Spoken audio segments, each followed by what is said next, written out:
how is it that we are now so comfortable with something that was brought to us that people who brought it to us no longer really embrace it? Ndapewa, thank you so much for coming on Africa Speak. I'm actually very excited to have you here. So, yeah, I think the very first question that I'm curious, and I think also the speakers, the audience as well, like, I would just love to give you the platform just to actually introduce yourself. Who is Ndapewa Nakanyete? Thank you so much for inviting me, Elizabeth. And I'm very, very happy to be invited to Africa Speaks. And to start off, my name is Ndapewa Nakanyete. And the question of who I am is usually very difficult to answer because, I'm still finding myself, I would say. But I think I have grown enough to know who I am at this stage until further notice. So I was born in exile, if I may start from there. Just before independence, actually, if I may say. 2 years before independence, and I grew up in Ohangwena region most of my life. Attended school at my very first school was at Oshawapala combined school in Ohangwena region, Ndola constituency. And then I finished there, went to Oshakati Secondary School. Oh, wow. Well, before that, I went to stay with my mom at Ngela. And my mom unfortunately passed away in 2000. And then I had to go back to Oshawapala. And then I went to Oshakati Secondary School. Other than that, I am a sister to my siblings, and I think I'm a lecturer. Yes, I'm a lecturer at the University of Namibia. I teach geography. Very passionate about geography, not just in terms of academic, but also like in terms of even studying about people. While traveling, I am so passionate about traveling. Like traveling is what inspired you to take geography, also something that inspired you to kind of like dive into that of you studying and majoring in geography. That's a good question. You know, when I went to study for my undergraduate at the University of Namibia, the very first time I walked into the university, I didn't know what course to get to enroll for, because I had initially applied to do medicine, but I did not get good points to qualify me for medicinal courses. So I went there wondering what I would do. And then one time, that particular day actually, when I walked in the corridors of the university, I saw this post that was like a poster that asked what I would like to, would you like to learn Spanish?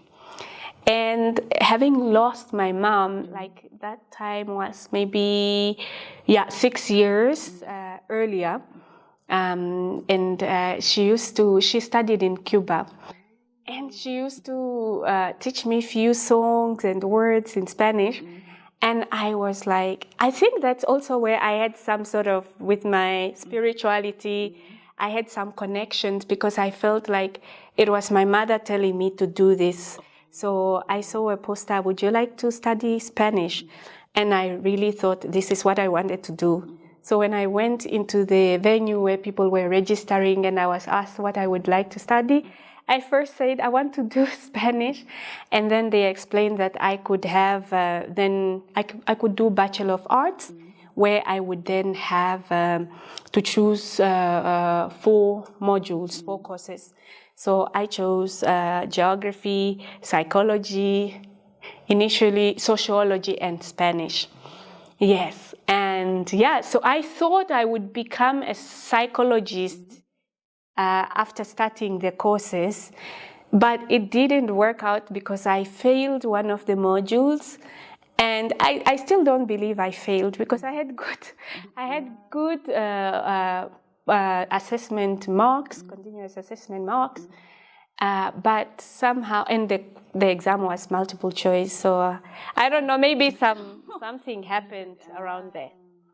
Yeah, but to get to how I got to choose geography, I think it was more also with some of the lecturers I had in geography, and also having failed psychology and realizing, okay, this is not something I would actually be able to do.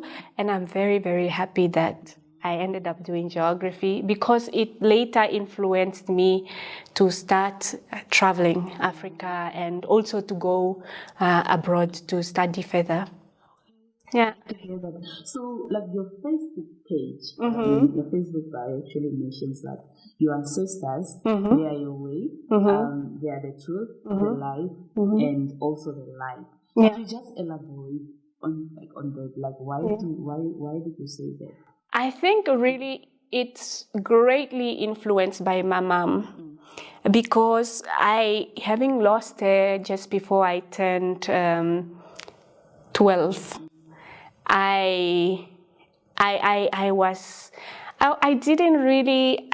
did have great aunts and uncles and grandparents, but I think they couldn't really console me after losing my mom. Nobody could because of also what I went through as I was being moved from here to there and then moving to other relatives where there was also some sort of abuse. And I just found peace in believing that my mom was my guide and she was the light, and she was my truth because I knew that she loved me. But I had, of course, my doubts sometimes with the people that were involved in caring for me. But also beyond that, it is a statement that is also influenced by how the norm of Christianity in the context of Namibia, given that Namibia is reported to have about over 90% of Christians, and usually the idea is that Christianity is the truth and it's Jesus is the light and the way and whatever. So I don't believe in that. I believe that the people that I share blood with are my truth because that DNA that they have is also in me, and that is for me a fact. So I can't believe in something I have no connection, whether it's blood related. I mean, I was, of course, Christian for some time as a child. And what point did you change from Christianity to now becoming an African or believing in African spirituality or African? Yes, it was when I went to study in Spain. That was in 2010, but I think my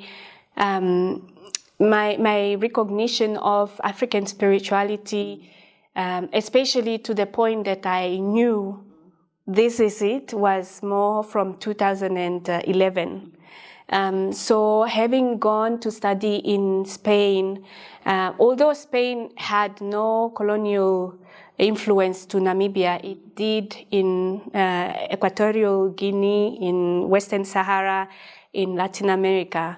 And the influence there is Catholicism. And for me to go there and realize that the churches, Catholic churches are called churches, right?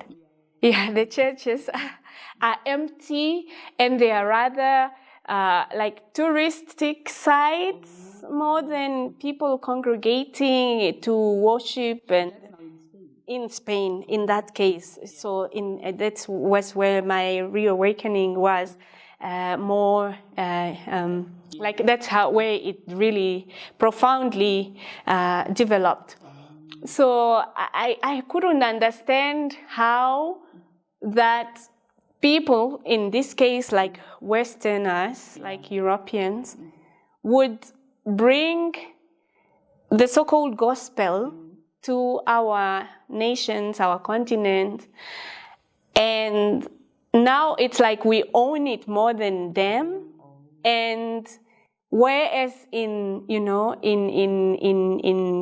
Europe, in general, in Germany, like later I would also study in Germany, and it's the same thing, and I would travel greatly Europe. I haven't been to Finland yet because they are the ones that are very much significantly influential, at least to people of the northern part of Namibia.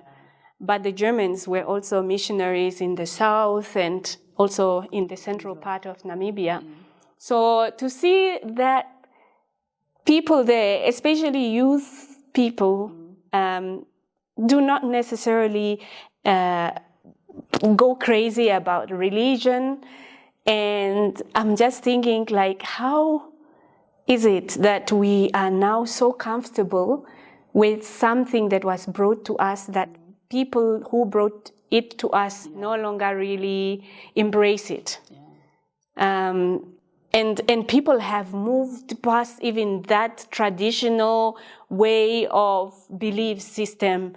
I mean, here, if even now, having gone through a Fundulea, I would think that if I choose maybe, which I wouldn't do, let's say I want to go back to church, I would probably be required to, I forgot the right word, but in a Shuambo will be okukufilwa, for having gone through the rite of passage, a Fundulea.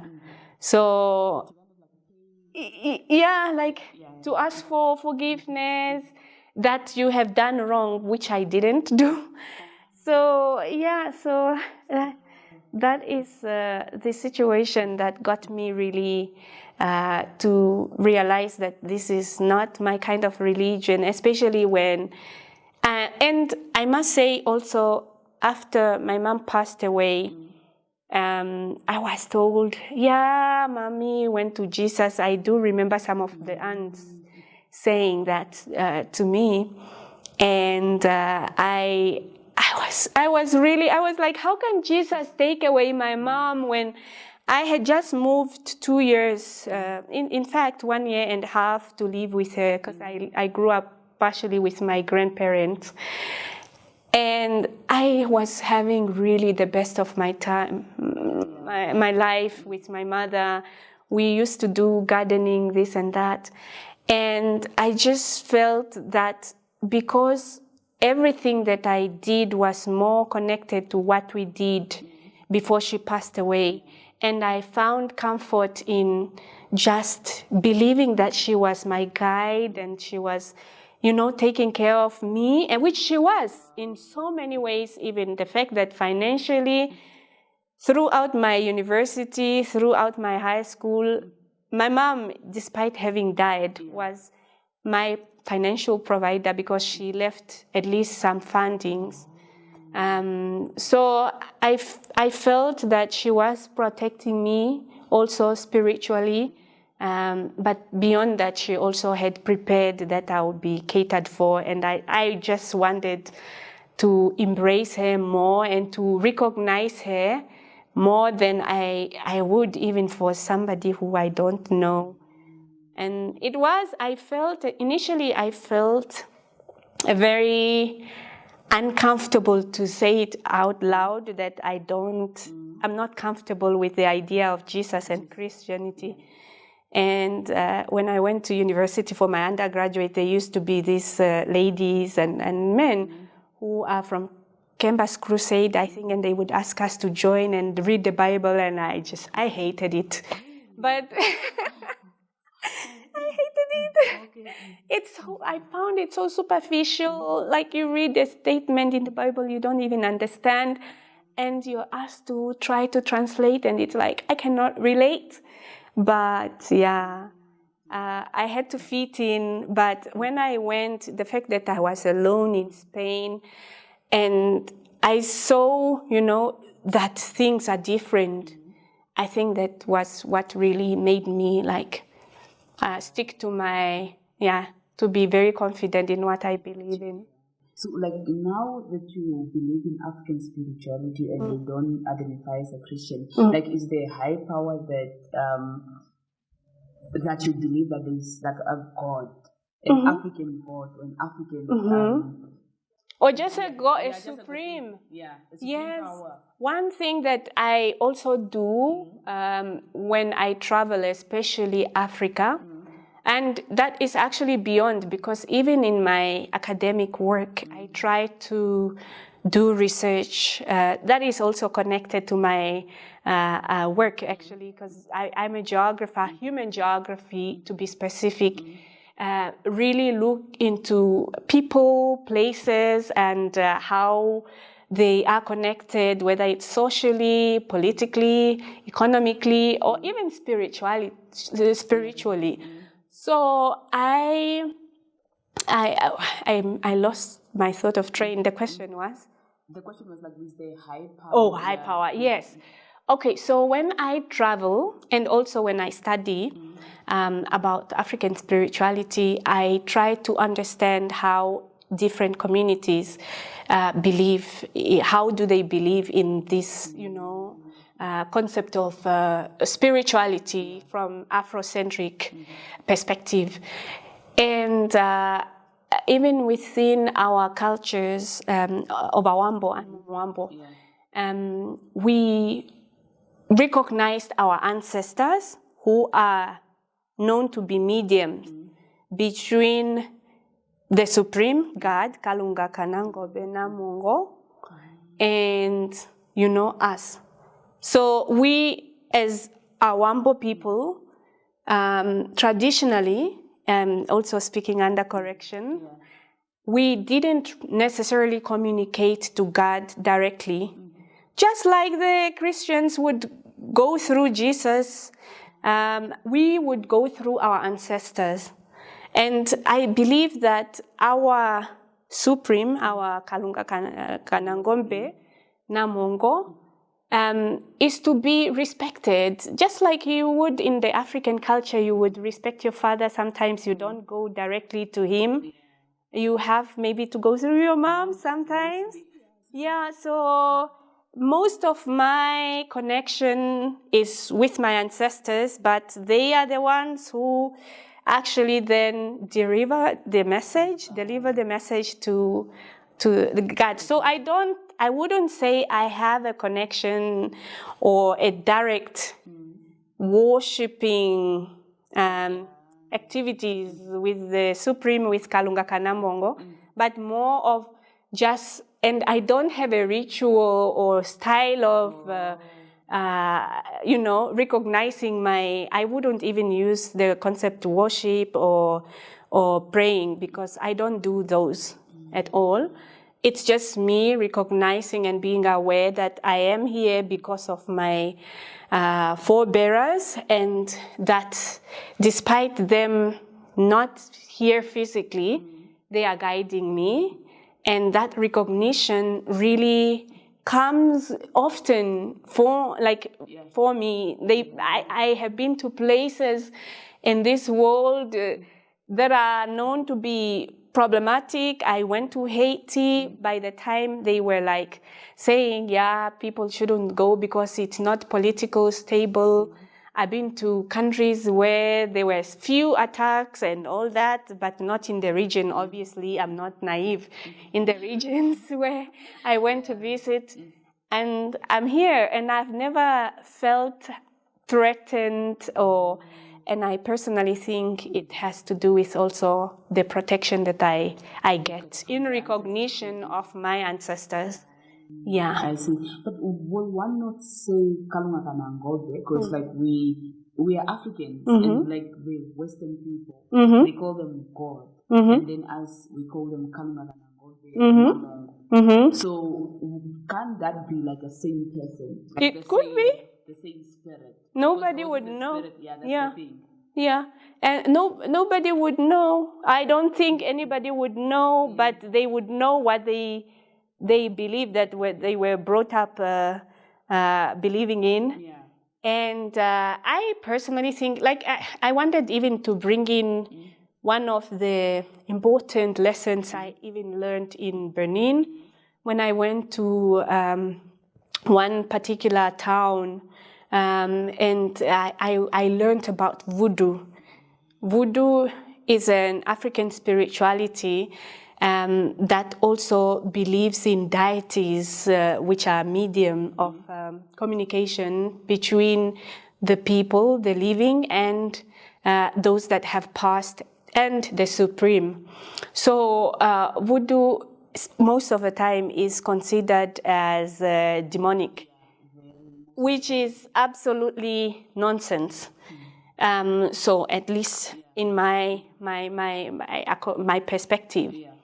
So I think, having been there and experiencing so many things in Benin, even in Haiti, because Haiti also has a lot of voodoo practitioners, I realized, because voodoo means in Ewe, which is a language spoken in Benin and Togo, the world we do not see.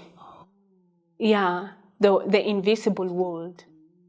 And that invisible world recognizes that there is a supreme, just like we recognize that there is Kalunga Kanangombe. Yeah. And that then you have agents that could be water, that could be a tree, that could be fire, stone.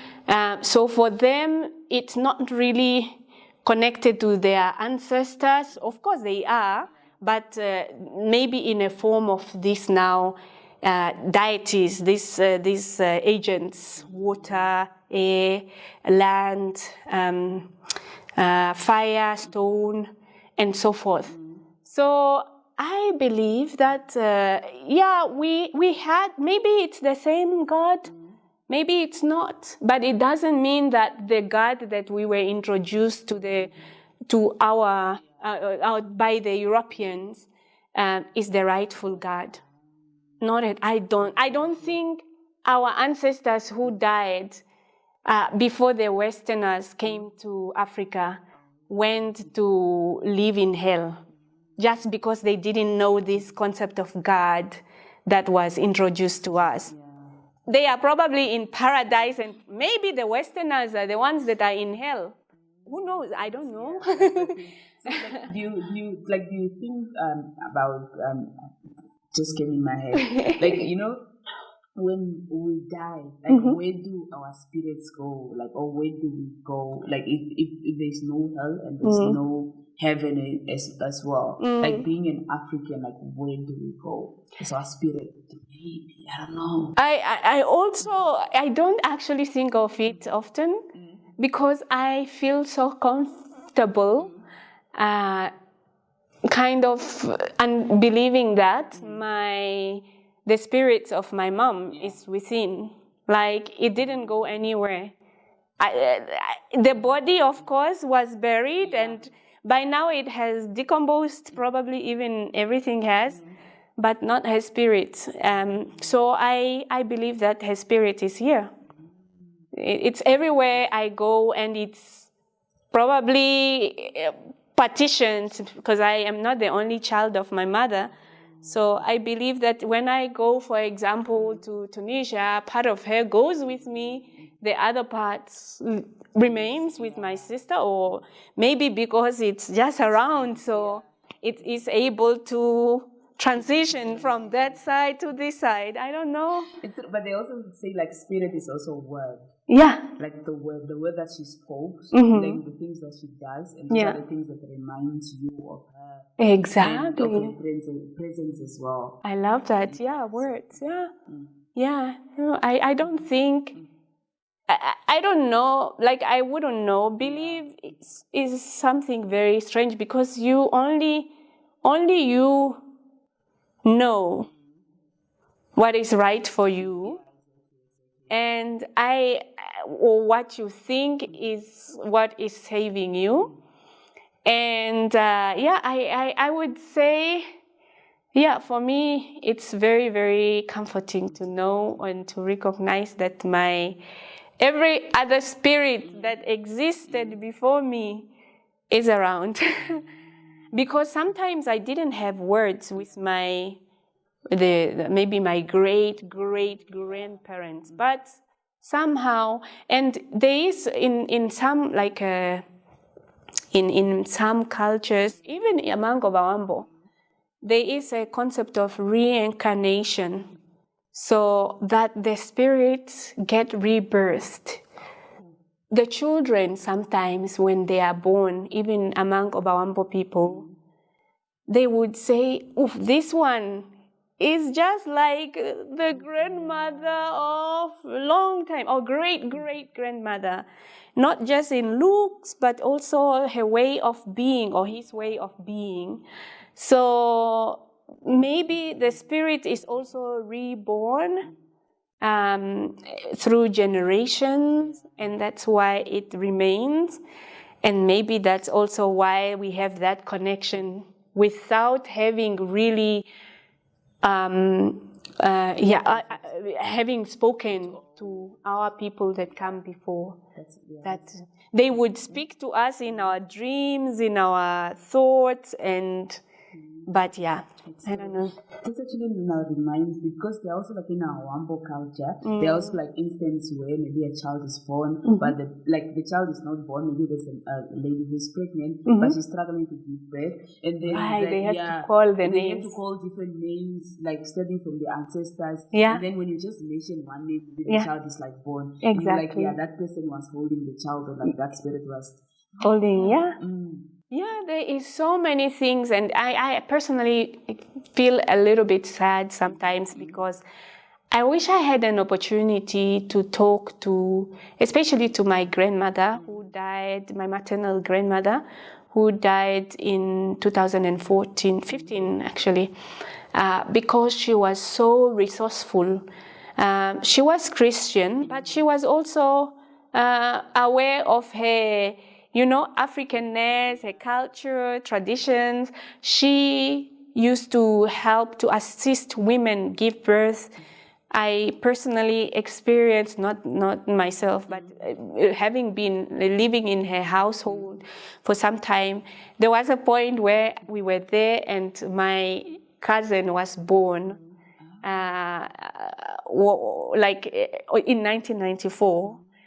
My cousin was born at home. And we were told, okay. We didn't get, because traditionally you don't get to see the child. The child doesn't come out of the Oshakarwa.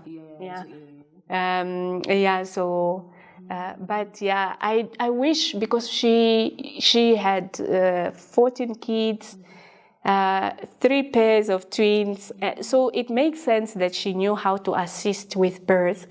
And she used to okukoshoma like to cleanse twins and those that were born with triplet and breached birth children.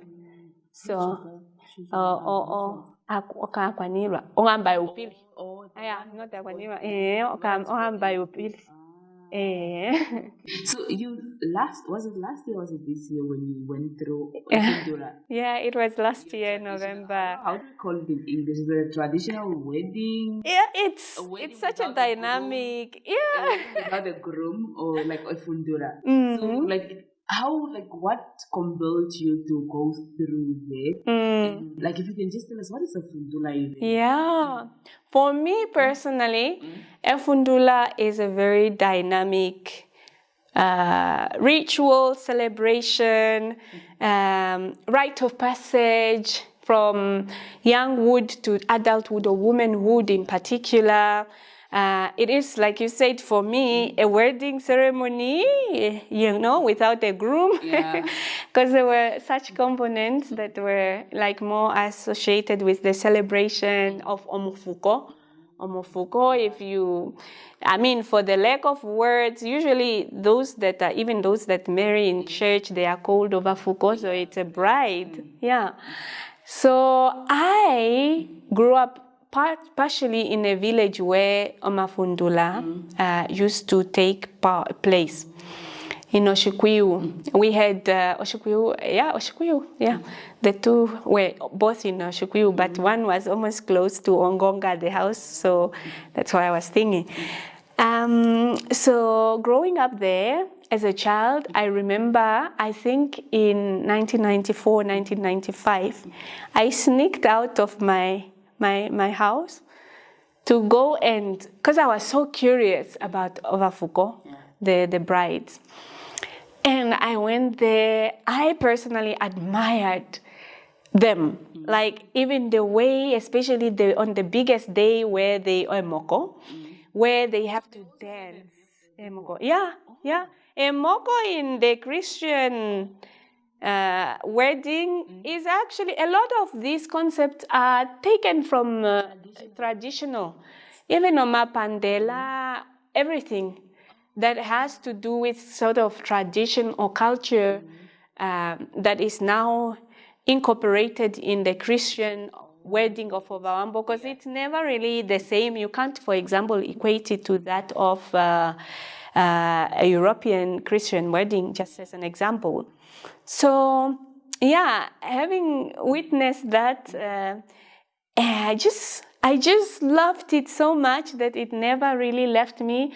At one point, I found it, honestly, I must also admit that there is a part, and I would say it's understandable, maybe from the cultural perspective, because among the Ovakwanyama, so there are two ways you can go through a Fundulea, especially post-colonial times or after the Christianity was now like a significantly influential to our society. So there were two ways you would get through that you personally decide you want to go through because you want to start maybe your family, or you just want to be sexually active without judgment and all that. And then there was also girls or young women who would be put through because they have started becoming sexually active, and they are not doing well in school.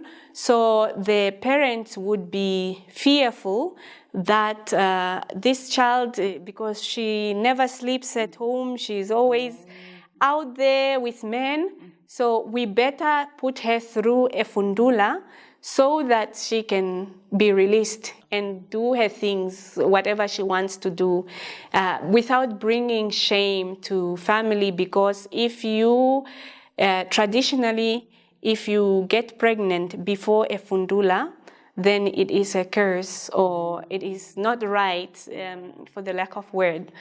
So I personally, first of all, I just really, and it's funny, or at least it used to be funny to me, that even those that were put through because they were naughty, on this particular day of the dance of Emoko, most of the time they steal the show. They are the most, they would dance, and dancing during a Fundulea is a matter of dancing with your head and with a fungu, in the air, and also stamping feet.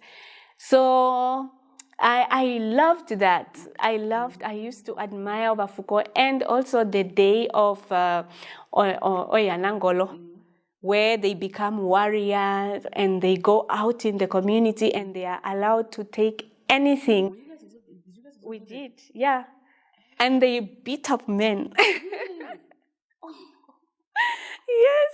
Okay. Wow.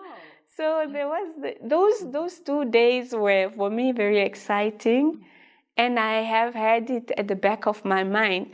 But knowing that my family, especially my paternal family, which is usually the members who would kind of have an influence, especially in terms of transitioning now from this age to one particular age. I was, them being Christian, I was a bit afraid expressing that I would be interested in this. But yeah, eventually I found courage. I knew, because when I was doing my PhD in Germany, I just felt that I'm now at this point of life where I'm actually academically transitioning, but I want also to officially transition culturally, traditionally, and spiritually. So I basically went through 2 rites of passages, completed my PhD, and also completed the stage of life of kind of younghood into womanhood. Now I'm a proud woman. That's so true. Yeah. And I used to think when people tell me, now you Olufuko, people, you are at least to go into the community, and then you choose to take chickens, you take whatever animals you want to take, and you beat up people. I thought it was just like stories that were being told. No. The concept of Oyanangolo is a deep one, actually. And I'm still trying, because I would want at one point to write about my event, and also connecting it to to how it used to be done then and how it is done now.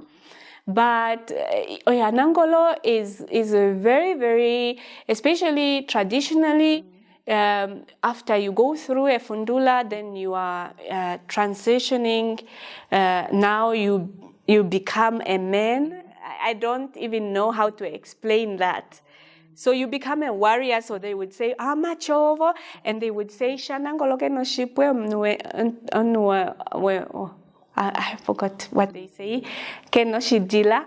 So they don't have a curse. So whatever they do, they wouldn't be cursed. They wouldn't have be accountable for anything they do in that transitioning time of warriorship.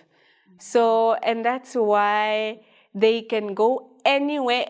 Typically, they would go to men's house. It's like, somehow go to men's house and pick whatever they want. Whether traditionally, even a goat, they could actually get, and nobody would you can't complain, you can't, do anything about it. And if they find you and you think you are a man, and you have to get out of the way for the Oyanangolo to pass through. Are you under a spell, or are you under something, or are you just doing it consciously? I think maybe, I don't know. I think I didn't feel good to take people's things, and also to beat people, to beat men. So, but it was so much fun, especially with the kids. Even men were running. You have to run. So we would chase after them, and they would run away to avoid being beaten. But I think the effect of a fundula that I had, that I felt I had no control over, was during Emoko, when we had now Okuchachala, Okukina, because you hear the drums, and suddenly it's like you are floating. I personally felt like I was in trance, that I have no control over me. Because I heard that because some, traditionally, when girls are taken through Olufuko, you are taken, sometimes you don't even know. You just find yourself in that house of where Olufuko is taking place as well. And you will obviously be angry, you will not want to take part, but during that time of the Emoko and all that, you are totally in a different spirit. You are happy. That's the thing. And apparently you have to drink something. I don't know if it's true. Actually, there are a lot of myths around this, but also I don't know how it used to be done traditionally, so I cannot deny confirm what used to happen then. But I know, for us, when we went through a fundula, what you drink is actually, and it's more mixed with herbs, more than anything, I think. omalodu, like sorghum. Omalodilia. But this omalodilia, okay, I was asking myself, is this omalodilia? But they said so. But it's super sweet, so delicious, so delicious. And I think it's because they are mixed with some herbs. And these herbs, just like medicine, they can actually help you to stay awake and to have the energy to go through, to dance throughout the night. I think that is it. I personally think. Because even during that day, we were given some kind of herb to chew on it, just a little bit, so that we don't faint. We don't feel like we want to faint or whatever. So it was fun. I loved it. I would go through over and over again if I had a chance. Do you think it's something that young girls, the young Oshwambo girls must go through, like it's a must, or somebody must like experience it as a Oshwambo woman or Wambo woman or something? Yeah. I wouldn't speak for girls or for young people. I personally loved going through, and I think why I even loved it more is because I'm so old to make my decisions, and I knew what I was doing and I knew what I wanted. I'm not saying that young women don't, because some would want. My aunt, who is my mom's twin sister, was the only one among our family members who, the generation that comes before me, that decided they wanted to go through this. Everyone else never did, but it was her choice. And I think maybe sometimes spirits call us to, I don't know, to go through that. Other times, maybe we just know what we want. So I would say everyone should have their right to choose. So for those that want to go through, I think more for me, I would rather advocate for people to go through it when they know what they are doing. That's also why I tend to differentiate between Fundulea ko Kwanyama and Olufuko ko Kombaja no ko Utapi, because Olufuko is like an equivalent of confirmation. So because but in the African culture, let's say, so in Olufuko you find more of younger children who just transition and they learn about the roles of womanhood, responsibilities of pounding. I think it's more centered there, which is absolutely fine. I like the idea. I think still everyone should have a right to choose whether to, but it is actually very, very, very educational. Like, personally, I would not change my process of having gone there. So it is worth, I definitely would recommend it, because there are so many myths about it, like, oh, they test your virginity, this and that. They don't. And you can have an Mganga, a healer who takes you through it, who is a woman.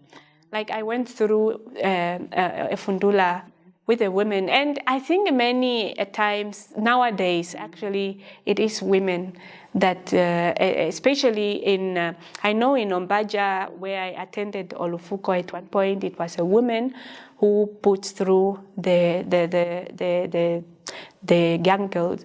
But the key issue that I have is the disparity between the rite of passage for women or young girls to women and the no longer existing rite of passage of manhood or young boys into manhood.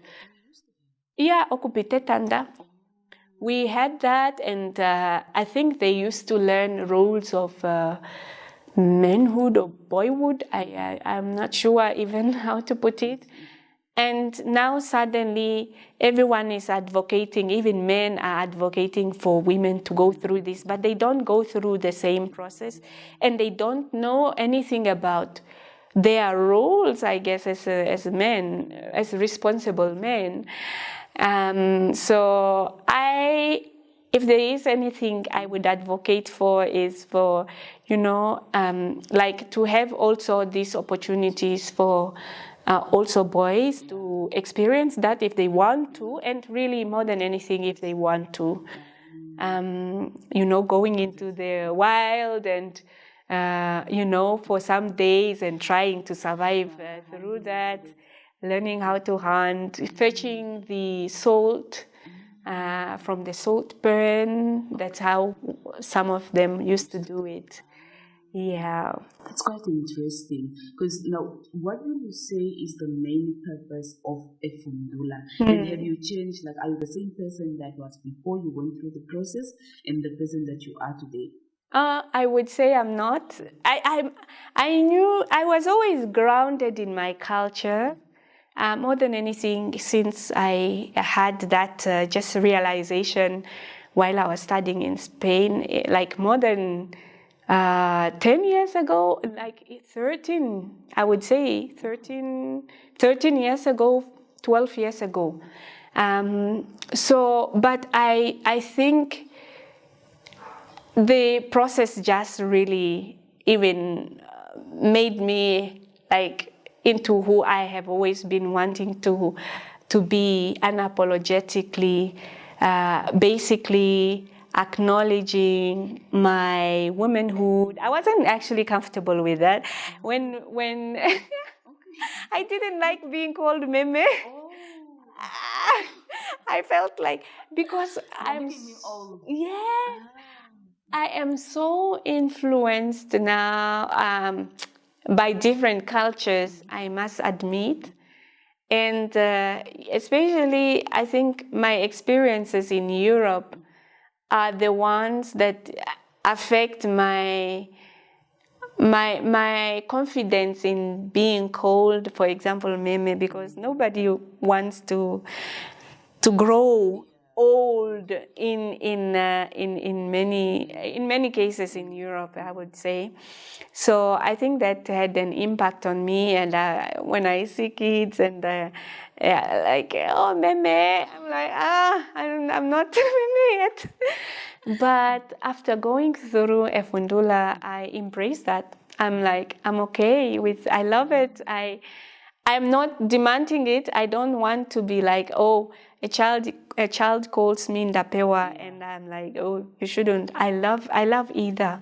So, but I embrace it more now, like the concept of womanhood. It doesn't have to do with always like with the calling of or referring me to a meme or mother or aunt, but it's just the whole of it, like how strongly I would want to be. And I am the one who is defining what womanhood is to me. Like personally, I don't really follow. Obviously, there are things that I in our traditions, in our culture, that I don't actually personally subscribe to. There are so many injustices that is a fact when it comes to how women were sometimes treated. Just to give an example, especially if traditionally back then, when a woman goes through, when she falls pregnant, before afukala, then they would be takumbwa. Yeah. So there are things like I don't subscribe to. I don't subscribe to like a woman being like a subordinate, by men who think that for a woman this is what you should do and this is how you should behave.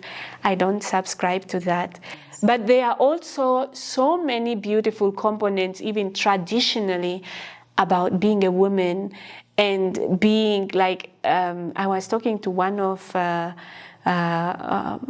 elders, and he was saying, like, even if sometimes men were the ones that command this should be done, that should be done, actually it's women who go to them, like their wives, to say, you should do this, you should stand up to say this, you should, And I think that is very interesting, and the role of women in such spaces were dynamic. It wasn't like how the stories are being told now, that Africans were, like this, men are like up here, women are like, there are dynamics over there, and, cultures transform, influenced by others.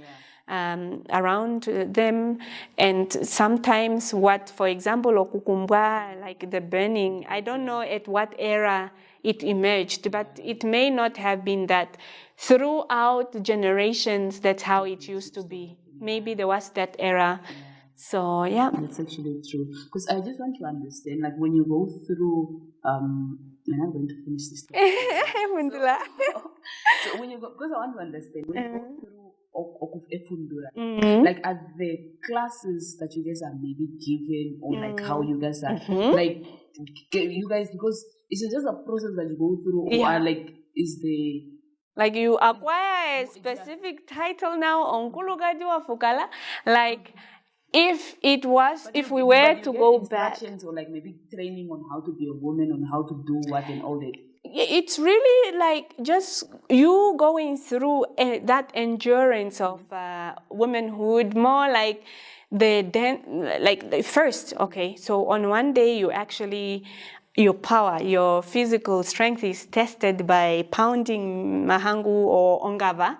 Sorghum, I did, but it wasn't even, because we were few, and things have changed, obviously. So I went through that. We were pounding ongava, and I haven't pounded in a long time. But the power that I got, the determination that I got in doing that was really like out of me. And then also the dancing, like the fact that you are capable of, dancing throughout. Yes, dancing is celebration, but it also requires, mental strength, and also like a crowd is everywhere. One is telling you, do this, the other is telling you, do that. Hey, do it well, come on, do it. Lift up the efungu. Do it properly, all this actually tests you, and I think it's through those stages that you deserve, just like you are writing your PhD or your master's or your undergraduate report, you have supervisors that are guiding you on what to do, how to do it, and then eventually you acquire a title. It's basically the same thing. So I would say, having gone through that, and if it was to be back then, I think I will be more embraced with respect, having been or having gone through that. And really, in this situation that I am now, having gone through Fundulea, I make my decisions. I'm a woman who is like just independent, and I can make my decisions without even approaching my family, my father or my aunt, because I'm a woman now. I have my capabilities of making my own decisions. And if I want, what is also very, for me personally, it is, emancipating, if I may say, because it's like, even if I want to have a sexual partner or more, I don't want more, but in the event that I want, then I can without being questioned, because I'm a woman. I can decide of what is right for me and what is, and if I want to get married, the process has just started. So traditionally there is this thing of okundangulirwa ifonono. which is now like the concept of marriage in Shwambo, but it's more of a man. I'm not a man, so in this case, I have no right. But yeah, it's actually a title that you acquire and a responsibility, that you get. There is now the topic of polygamy in Namibia, and there are people that are like, being an African, we believe that, not all of us believe, but we believe that polygamy is actually an African practice. And it's also like a call for that now in Namibia. So I want to know your perspective. Do you also believe in polygamy, or like what is your perspective on that actually? That's interesting. Polygamy didn't just exist in Africa. It existed also in some other parts of the world, Middle East, for example, where Islam is predominant. They still practice polygamy. In some African cultures and traditions, there was polyandry, so women with various male partners, husbands. So sometimes it all depends on the perspectives that people choose to tell. Maybe they would say it's a Shwambo practice, but it's, I don't know, it is African to an extent, but it is beyond that, and also there are other different traditions that are not necessarily that every African society had, men with many wives. There were also women with various husbands in some of the cultures.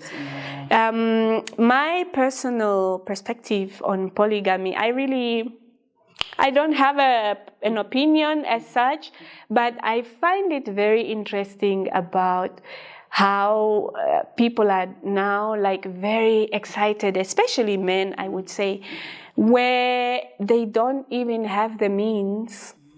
Even those that have kids already, some are not even responsible to, they are not able to take care of their children that they have. And I'm just wondering, if you can't even, take care of one or two children that you have, how capable would you be to take care of two wives? If now we are talking about African culture of a husband, because then a husband is supposed to be a carer, in that perspective. Some people don't even have even one single cow. And they are like, yes, bring polygamy. And I'm like, where would you even start? But yeah, again, as I say, to each their own. I personally wouldn't go into a relationship to be one of the wives. I wouldn't want to be one of the wives. I sometimes I even wonder if I'm capable to be a wife. But I would say everyone has their, rights. I mean, if it's something, I'm not saying that, monogamy is the way forward, because of course there are also dynamics in there. I think one perspective, for example, that I am not going to be in polygamous relationship for sure. I would move if I see that or hear. You never know. I think I know. No, yeah, I'm saying you never know what the future holds. But so I think I know. You might find yourself two in the house, or I don't know, or maybe you might change your perspective later. Maybe I may change my perspective, and in the event that I would change my perspective, it would be more of maybe I don't want to deal with this husband as much, and I just want to benefit.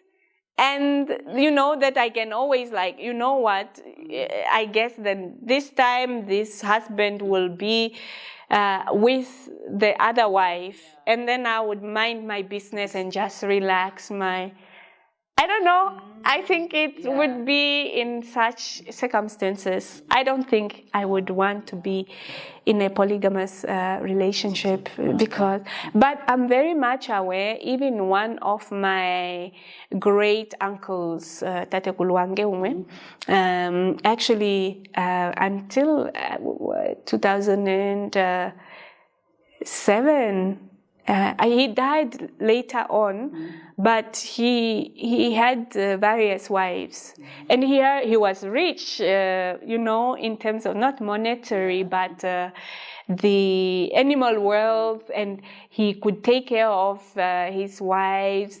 He even built the other wives' homes. So he had one wife at home, and then he had Umbo. So he could do that, but I wonder, in this new world, modern world, how many men are capable of doing that, even providing just basic needs. And it's different, yes, maybe some women would now be capable, but okay, for fairness, if polygamy should be allowed, I think polyandry should also be allowed. But is it polyandry when women then? I'm not really sure of the word, but polyamory. The word polyandry. Yeah, and polyamory. I don't know which one is what, but yeah. Okay. Anyway, women should be also allowed then to have various husbands, those that want to. So I would say, for fairness, it's modern world, so I don't know. So, we living in the world of today, and there are so many things that are actually changing. Men, because traditionally men are seen as the head of the house, and now there's these things of independent women, and I don't need a man, and I don't need. Do you think is that something that I don't know how I can actually phrase my question, but is that something you think that can take us somewhere? In terms of tradition and changing these things. I don't know. I wouldn't know. Personally, I need a man. I want a man. I don't need him. Maybe it's not always that I need him, but it's nice to be loved. It's very, very nice to be loved. And I wouldn't say we don't need each other. We all need each other. Women needs a man. Yeah. I mean, those that are heterosexual. There are people, I also recognize people that are, same sex, and this is a topic that many people, I think we should have brought it in, because a lot of people think it's not African, but narratives are there that there were people that, even Omashenge. Really? Omashenge, kwali adano makola. And they were healers, gay people existed. There are narratives, there are also documents on that. And they were healers. Like in African countries? Absolutely. Even in Namibia. Yeah, Omasheng. Why do we have even concepts? The word Omasheng. Yeah. We didn't have a cup, like that type of cups. So that's why we call them Mukopi. But if we did not have them, we wouldn't have a name for it. So, but the story about polygamy, where was I going with this? First, before we get to that story, I would just say that everyone should have their right to choose, and maybe then for it to be available as a choice, maybe it should be legalized. I don't know. I don't care. Whether it's legalized or not, it doesn't affect me, I would say. Okay, I see. Yeah. And I think we're also just on the topic of being a man and a woman in today's you're right. Yeah, about needing each other. I would really say there are things that, as much as I could do, it would be nice that a man does, for physical strength, for just, especially physical strength. I'm strong too, very strong. Yeah. But you still recognize a man as the head of the house. Yeah, I mean, I don't know what a head of the house would mean, like what would it mean? What would it entail? Do you still Decisions to be made by a head of the house? like just him being the head of the house? Like just you saying, okay, I have a husband, he is the head of the house, but obviously like decisions are made, but he's seen as the Do head. we even have such a thing in Oshwambo as a name? What would you call a head of the house? Some of these...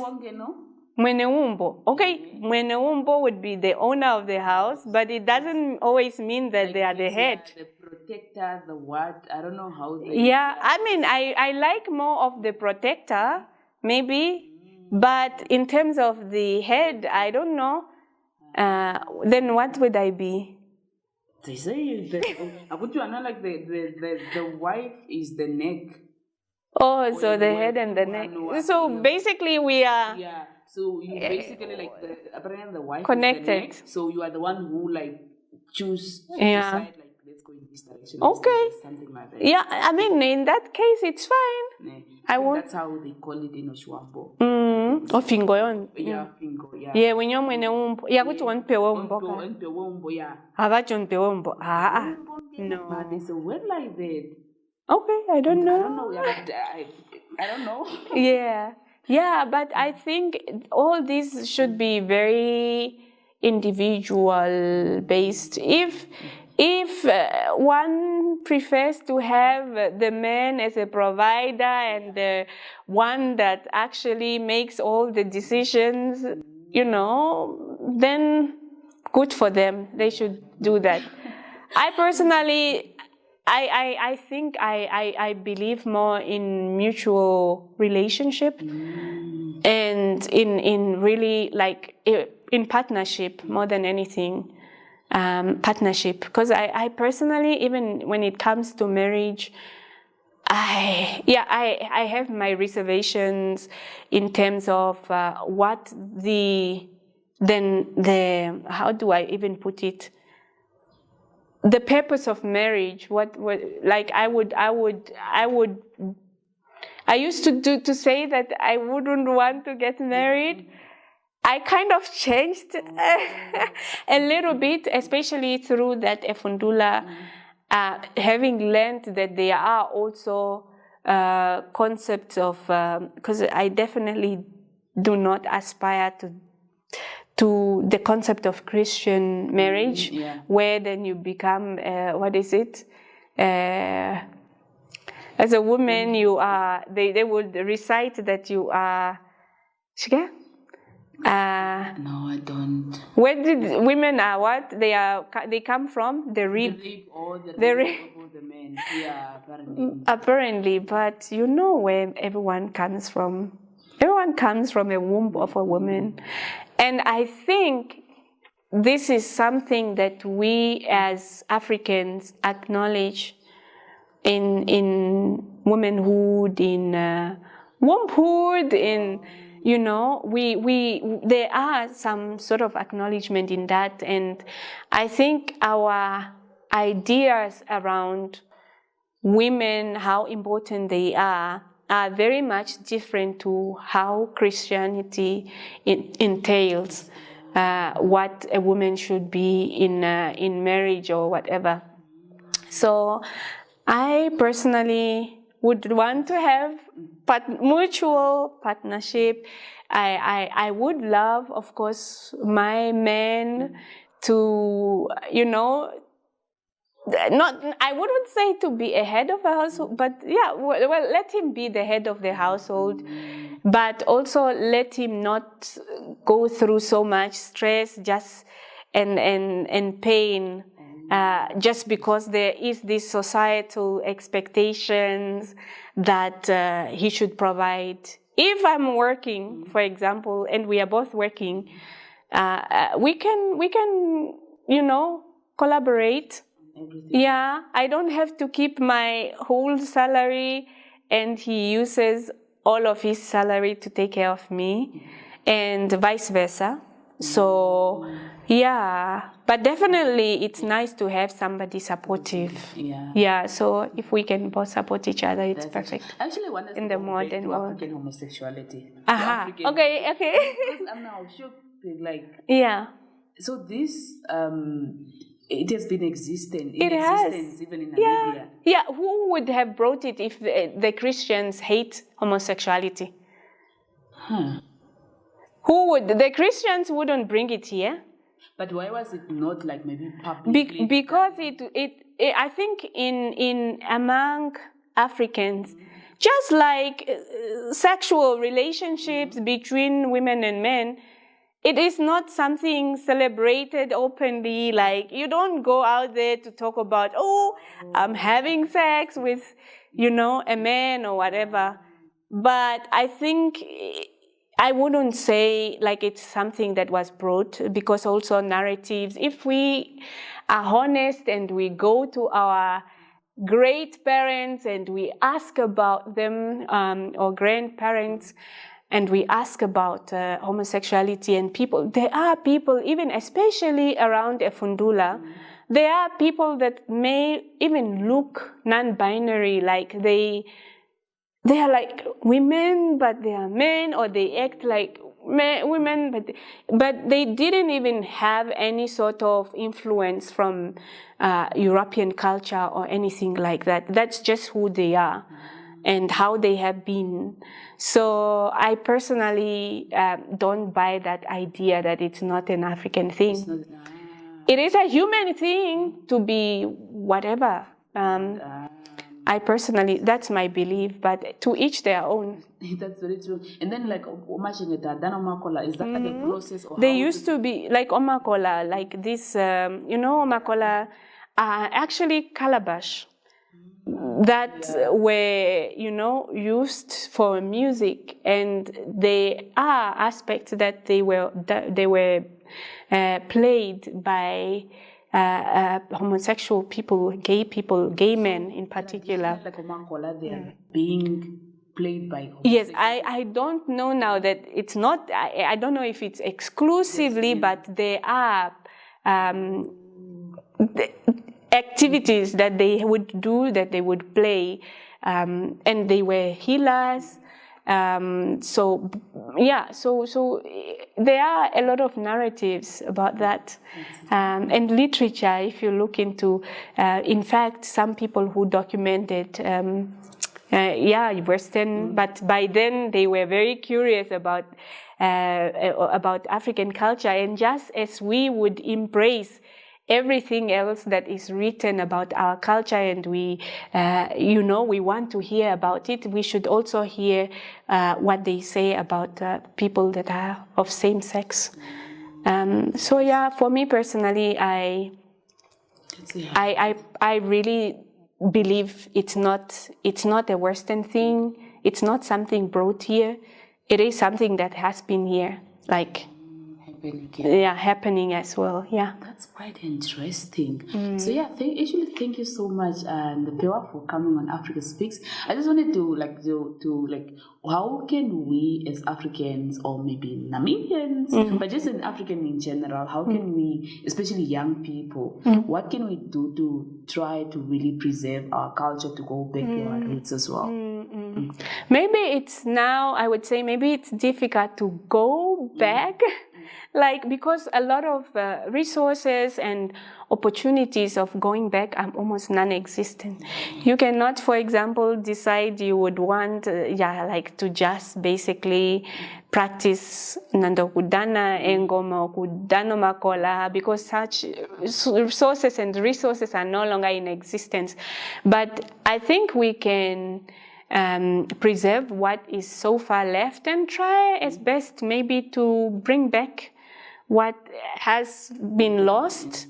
But definitely for me personally, what I do in every aspect of my life, whether it's even in academia, when I teach students at university, I don't always just use European sources or Eurocentric ideas of knowledge. I also bring in traditional indigenous knowledge that is speaking to the topic that I'm discussing, whether it comes to gender-based, issues or other concepts that has to do with maybe the places in the world and all that. I try to bring in different concepts and different perspectives also from the African. I think my motto is to teach as much as possible Afrocentric geography, for example, just to make sure that people are aware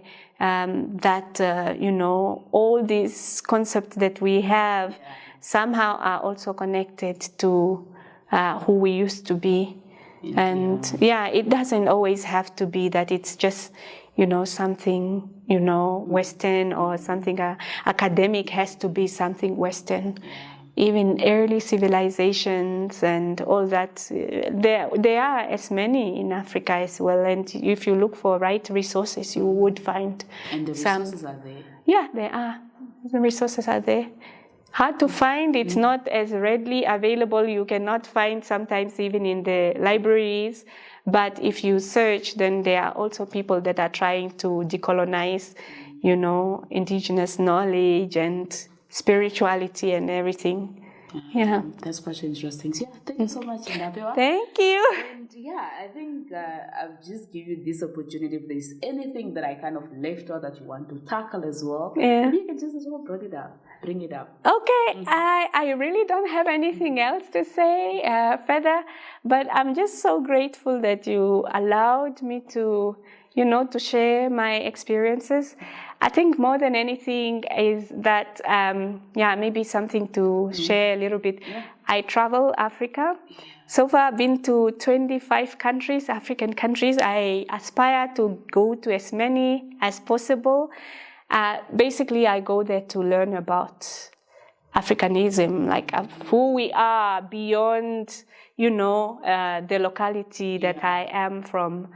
And I really, really love African cultures and vibrant, I wear like this often because of the influence I get as I travel, especially in West Africa and East Africa. Oh. Yeah, so... Yeah, very. Do you think like you've been very much exposed both to the African continent, the European continent as well, and Latin America. And Latin America. So has that kind of like changed your mentality or the way you do things and the way you think as well? Yeah, it definitely did. I mean, I was never radical on things. I was always open to possibilities. And I never actually, and I grew up in the north, in the village, and when it comes to some of these things, for example, even homosexuality, it wasn't something that we talked about. And it wasn't something that we had, like for example, in one school, a boy that liked being around girls, was expressive like a girl, and it was normal. But then suddenly you come to these modern towns and everyone is so against and so talking about it. It's like, it's a topic that people are creating problems about, which it shouldn't be. Like, people, just let people be. But definitely, I think traveling really exposed me to so many things, sometimes similar to our culture as a Mwambo person, or to, African culture. For example, Latin America countries that I've been to, they are very much influenced by African culture. In fact, many have strong connection to African spirituality: Brazil, Cuba, Haiti, and a few more. They embrace more of our African culture that came before the colonialism, because then you had people that were taken here before that, and they went with their culture and they held so much to it that up to now they are living, practicing some of these traditions and spirituality that they left.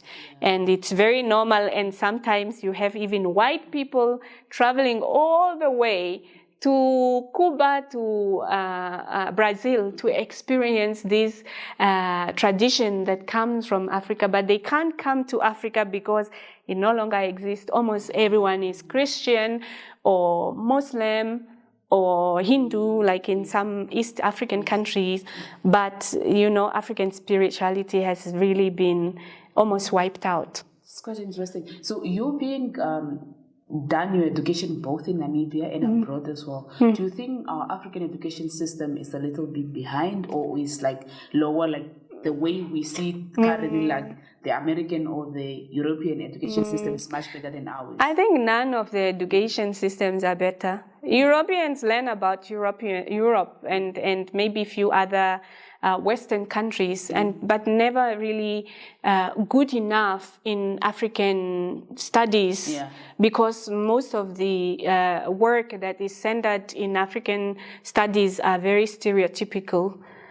Considering Africa as basically a village with maybe similarity everywhere, or dividing it between the so-called North Africa and the so-called Sub-Saharan Africa.